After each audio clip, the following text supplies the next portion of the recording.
barns in one area. Yeah, well, we built these. I'll wind everybody out.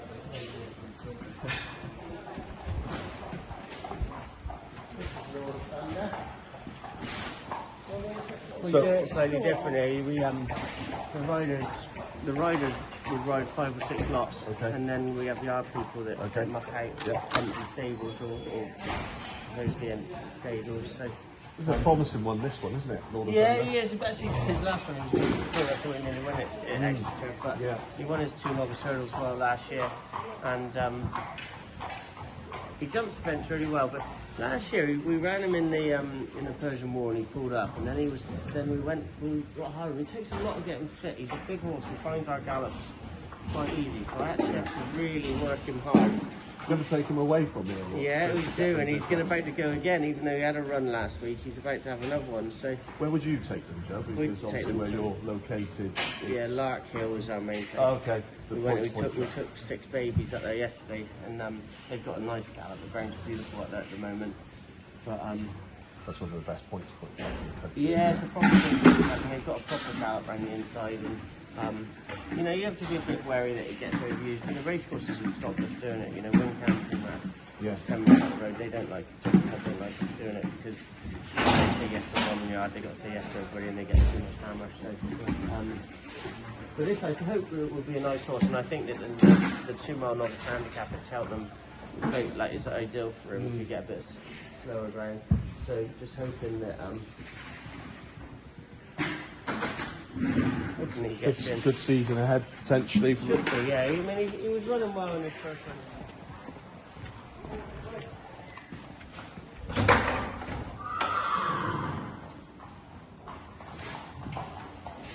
Stunning older horse, lovely grey. Yeah, he's still 150 rated, so he's still my second highest rated horse at 10 years old. Ran in a Gold Cup for us, placed in an arc. You know, he's always been just shy of top class, but been placed in all those good races. He still looks magnificent. I think he's got a right chance on Saturday. He'll love a bit of decent ground as he's got older. What was the race it won at Newbury that day? He won the Denman at Newbury. Yeah. That was the first time we sort of stepped him up to 3 miles. He's been placed in a Gold Cup. He's been placed in a Charlie Hall. He's taken us for some serious days out, and just been a real solid horse. And now this is his first season in the Veterans. He was second at Warwick. Looked like he was going to win and just got a bit tired. And he'd have a right chance. This weekend. Good. It'd be nice to see this one back in the wings. Yeah, it would, and like good for Terry Warner's and John Romans own him. Yeah. Terry's been a big supporter, and he has, and John as well. So we've had a lot of fun with him. Fantastic. Well, good luck with that lovely grey. And what a race he ran in the Tingle Creek. Yeah, ran a super race in the Tingle Creek. Just the ground went too soft for us. You know, I'm glad that John Romans owner held his nerve because you know, I was desperate to run him because he was in such good nick. Yeah. His Exeter forms turned out really good. You know, it really has. Yeah. The Peterborough winner bolted up, and he beat that. But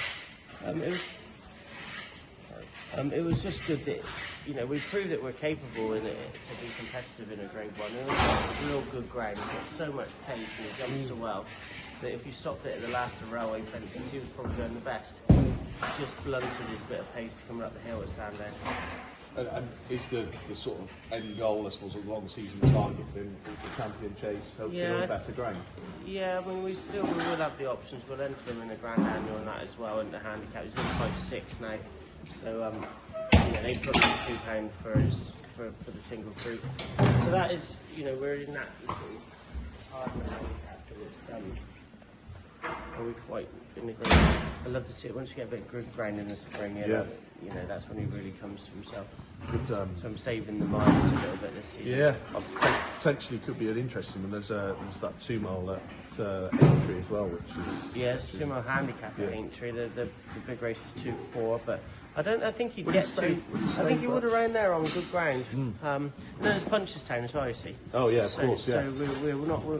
You know, we might just try and be a bit clever and let the others use their petrol. I understand that reasoning. How long have you been here, Joe? I know your father obviously trained before. Yeah, Was he here in a long time? Well, we've been in this yard for 14 or 15 years now. Yeah. But we farmed it and we owned the land and we used to have the young stock cattle and that up here. Yeah. And then we were all down at the farm and then it outgrew that. So then we built these barns, purpose built them for the horses, you know. We started down in the bottom with 50 stables and one walker. And then 2 years later we built one of these barns and then the next year we built the other one and you know we were able to build them as we wanted them, nice and big, huge stables, loads of air. Yeah. Well, I mean, to be fair, this is a horse that owes you very little, isn't it, Copperhead? No, he's been brilliant, you know, he won us the Reynolds-Town and he had a crunching fall in the what was the RSA then and he actually smashed his eye socket out and just a bit of a dent there and it took him, that's why he lost his form for a lot of years. He had a nosebleed for 6 months. Was that confidence then, did you say? Confidence as much as anything. And he was, like, they can't tell you, but he was obviously in a bit of discomfort for a bit. But he's bounced back in the last 2 years, been real consistent. And then these veterans races this year, he's absolutely loved. He's going to go to Sandown for the final in January, but it's more, you know, it's a great series, that, isn't it? It's a brilliant series for good old horses that you know the names. I'm going to run him and Eldorado Allen on Saturday, and you know probably play to Eldorado Allen's strengths a bit more because it's 2-5 on good ground. But this boy owes us nothing. He deserves a day out, and I wanted to just get a run into him before the Sandown final, really. Okay. We've won 3 this year. Yeah, he's been brilliant this year. Fantastic. It's just lovely to get him back in the winners' enclosure and then to go and do what he's done. He's won 60 grand in prize money this year, so he's given the owners a lot of pleasure. You know, they're an elderly couple that I've loved every second of him. In fairness, I'm a massive fan of these veteran series races just because it's so nice to see some of these older horses still being given a chance to win races. Absolutely. Otherwise, they're going to find it very difficult. Yeah, bump into a youngster all the time. The you know, it's a good race on Saturday at Cheltenham, which some of it, like the one this horse has been winning, there's only been 4 or 5 in it. So you know, you want them to be competitive, otherwise they disappear. Yeah. So, and pleased with good luck. him. Good luck with him. Where is Aldo? Yeah, really smart horse, and we bought it. He was What's it? 5, 6 year old? He's a 6-year-old now. Yeah. Or is he? No, born was a 4-year-old. Missed last year. He's 5 rising 6. Okay. So we bought him after he was 5th in a triumph, and then he was 4th in an Aintree. We bought him privately. And then last year he did a stress fracture. He missed all last year, and then ran him at Ascot, and everybody was disappointed. But he needed to run badly, and he sharpened up the end. 1-1 at Donny. He'll probably go to over Newbury on Callow Hurdle Day or to the Lanzarote. Okay. But, another nice one to look forward to. yeah, he is, and it might have been a blessing in disguise that he missed last year because it's always hard for those 4-year-olds going into the deep end diamond ring. I think he's got a huge engine, but we just had a setback with him. He just started being ridden again. He twisted a fetlock schooling just before he was ready to run. Which put the kibosh on him a little bit, but it stopped us going chasing with him as a 5-6-year-old. You know, he can go Talented though, isn't he? Yeah, he's very talented. What I'd probably do is run him in a Temps qualifier in February. Yeah. Try and get him qualified. I'd be disappointed if he doesn't get qualified. And then have a go at Temps with him, and then save him for novice chasing next year now. Okay. But he's got a huge engine, and he's still only he's only 5 rising 6, so he's only a young horse, and he's a bit woolly and all that. But that's where he's had a month off, and we're just starting back. In 2 months' time, he'll be ready to rock and roll. You think if he got him qualified, he could be quite a nice? I think he could be. His form's solid. Yeah. You know, last year as a novice, he wasn't really jumping that well, and he was having a growing year. This year, he was looking real smart before his run, but it just well, these things happen. Yeah. It could have been worse. Yeah, setbacks all the time.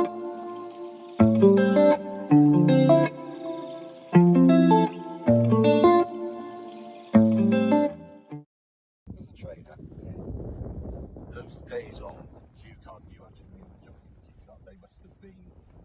Still look back on them and think, wow, I was lucky enough to ride that horse, or what a great horse he was. He was like, he sort of got my second half of my career as a jockey going, really. Yeah. He, you know, I had a lovely time as a Paul Nichols stable jockey, loads of big winners, and then it went dry for a little bit, and then, you know, I was riding all of our horses, but he was also just took us all to another level, and you know, gave me grade ones and that again. And you know, he certainly was a horse of a lifetime.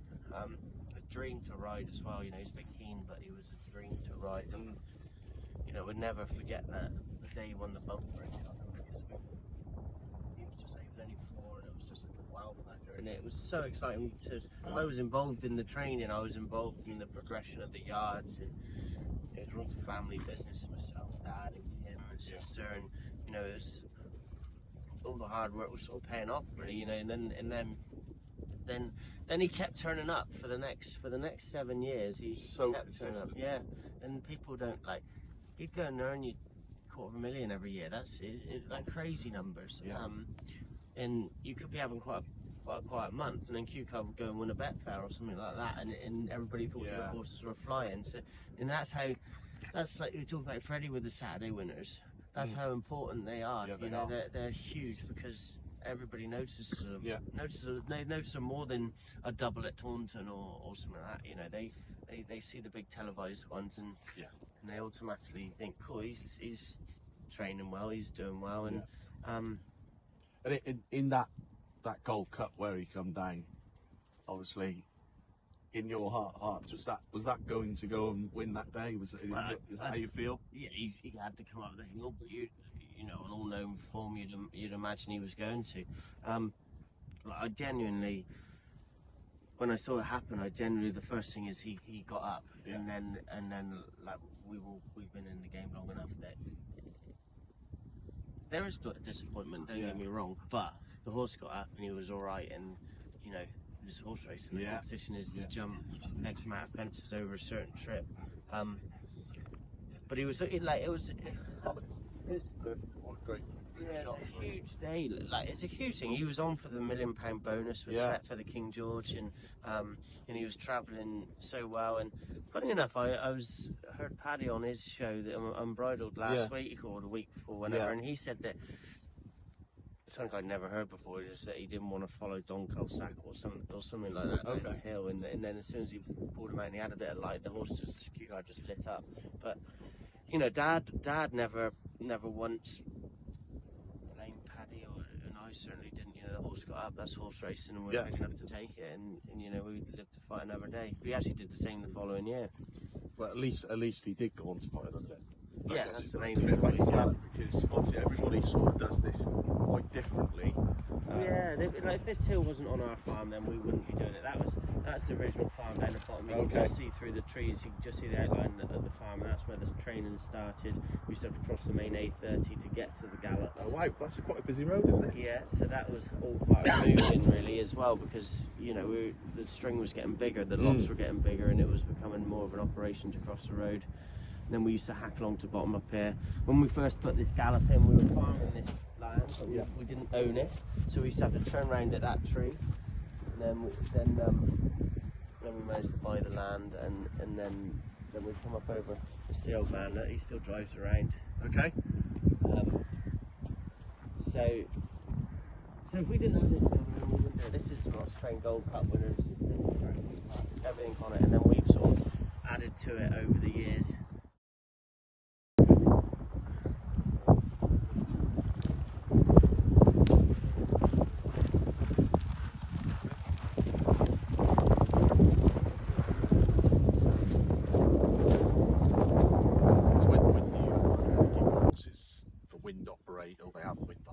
Is it?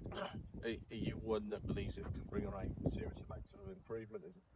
Yeah, I do them. You know, I do them sooner rather than later as well. It worries me that if a horse runs with a wind for too long, then you know, it thinks it's going to hurt. So we get on and do them, and you know, you can do a soft paddle or an operation, which you know, only on a week they can run a month later, so it doesn't actually affect. If you run them and you think you need it, get it done straight away, and then it doesn't. They can run in 6 weeks later, and it doesn't actually. You don't miss too much. You don't miss any of the season really. So he's a horse he wasn't finishing his races, and he held his head a bit high, and so we stopped and put him on the ground scope, and the pallet was a bit unstable, so. And it can just transform water, can't it? Yeah, sometimes it takes a run. Sometimes it doesn't work. It's not like you can't guarantee. No, you can't guarantee that. But it's worth doing. It's worth listening. You know, it wouldn't be if a horse left me into a little window. He went and won. Yeah. Trainer's nightmare. So we make sure we check when we're scratching our heads. And some horses don't have to make a noise to have a wind problem. You know, they just. And we've had plenty of success with them over the years. Good.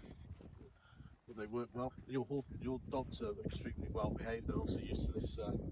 This gig, aren't they? Yeah, it's mother and daughter, but the big old one, she comes up here for an hour and then she realises it'll be breakfast time underneath Tommy in a minute. He's in it too, so she gets treats. Oh, right, okay. And little Willow, she's just loyal. She won't leave me. She's always up here. Horses wise, I know you mentioned cue card, but admits of us not to talk about some of the others. You touched on Thistlecrap being one as well. That was a superstar horse as well, wasn't it? Yeah, he was. He was probably the most talented horse we've had it. On his day, he was brilliant. He was very fragile. He's too big for his body, really, or too powerful for his body. He was a big horse that used to get like back end issues and all sorts. But we stood there's right there. Yeah. My grandparents are buried in we stood there 10 days before the World Hurdle. And he went up over here and he absolutely ate this hammer. Dad and I stood there and went, wow, well, if we get in there in one piece, and he has the luck of running and stand up, he won't get beat. And so I remember Scoot came out into the parade ring that day and just went, yeah, well, I'm just going to sit and then I'll just do this. And Scoot was so relaxed. Yeah. Made us all relax a little bit, like we were all a big day and he duly did exactly how he said, and he let out in training. Which was more impressive, do you think? Is King George win or his World Hurdle? I think probably is Eldorado, Alan. Yeah. I think probably is. As King George, he was a novice, you see. He was only after this third run over fences. But he jumped those fences, though. Yeah. It's just incredible. I don't think he was as good a chaser as he was a world hurdler. You know, hindsight. You know, John and Heather were real keen to try and have a horse to go to the World Cup, and you know, hence they ran him as a novice in the King George. You know, we were sort of thinking he would run in the Cato style, back then, but they were keen to have a go, and they were brilliant that day. But, you know, if we had our time again, we might have stayed hurdling. You see, like especially since him, he might have won through the banks. Yeah, exactly. But that's not why we buy horses. Every horse we buy as a store or is trying to make them into a Gold Cup horse. Is that how you buy horses? Yeah? Every horse you look at, you think we're trying to buy a Gold Cup, or even some change. We do get the odd smaller ones, but back in the day, we always bought a big store, and we always sort of aimed, you know, something that would progress up through and become a chaser. You'll see, like as you walk around there, there's not many small horses. Things change slightly, but there's not. You know, buy a national hunt stamp. You know, it's got a bit of scope, and I suppose from a longevity point of view as well, it makes more sense to buy those types of horses because they always begin out over bumpers, then hurdles. Yeah, you've got to be patient with them at the start. A couple of years, and then you know, predominantly, there's isn't no it? right or wrong. You know, Eldorado Allen was a French horse that had run in France, and then came over and went on, and you know, Native River was an Irish pointer. Thistlecrap and Cue Card were store horses, unbroken. So we're not stuck in a rut. Wow, what a morning this has been. We're very fortunate to come to these sorts of yards, and we've done lots of them, and they just seem to be getting better and better. Great company. Joe's been fantastic. He showed us all around his barns. We've seen so many young horses. We've talked about the past, some of those great older horses that he's had over the years. And all in all, this has been a mega morning. Hope you enjoy the content. There's lots of interesting horses for you to follow for the rest of the season. And please go and follow us on Instagram, Facebook, and TikTok, and our Patreon service if you wish. And we'll be sure to keep bringing you this sort of content from the best yards in the country.